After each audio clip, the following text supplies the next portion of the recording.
राम के जीवन में वन, वन्यजीवों और पक्षियों का संबंध उनके अयोध्या त्याग से ही शुरू हो जाता है। रामायण हमारे समृद्ध धार्मिक और सांस्कृतिक विरासत का हिस्सा है और इसमें वन और वन्यजीवों और पक्षियों का महत्वपूर्ण स्थान है। रामचरितमानस भारतीय कवि गोस्वामी तुलसीदास द्वारा रचित एक महाकाव्य है।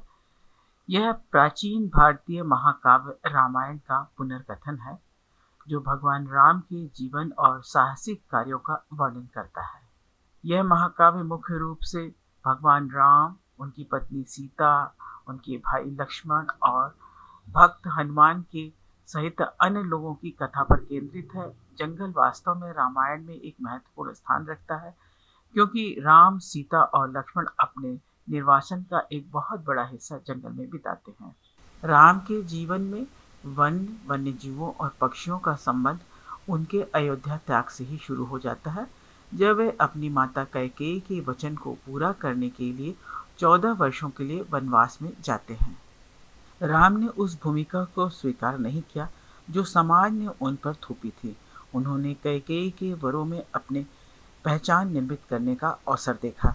वे वंशगत विरासत को कबूल लेते तो उनके साथ उन सीमाओं को भी ढोते। वे जब अयोध्या से बाहर निकले तो एक राज्य की सरहदों से ही नहीं, एक प्रदत्त भूमिका, एक परिनिर्मित व्यक्तित्व की सरहदों से भी बाहर निकले।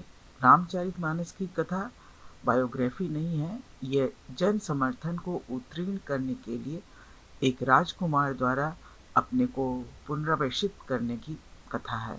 जब राम, सीता और लक्ष्मण वन में गए तो वहां के प्राकृतिक सौंदर्य और जंगली जीवों ने उनके जीवन को एक नए रूप में समृद्ध किया। वन में रहने से राम ने विभिन्न प्रकार के जंगली जीवों के साथ आत्मीयता बढ़ाई। वहां के पक्षियों की मधुर चहचहाट और जंगल के जीवों की चंचलता ने उनके मन को शांत किया और सुकून से भर दिया।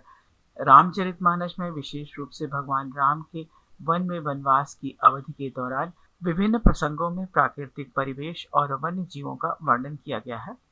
वन परिवेश को विविध वनस्पतियों और जीवों से भरपूर दर्शाया गया है।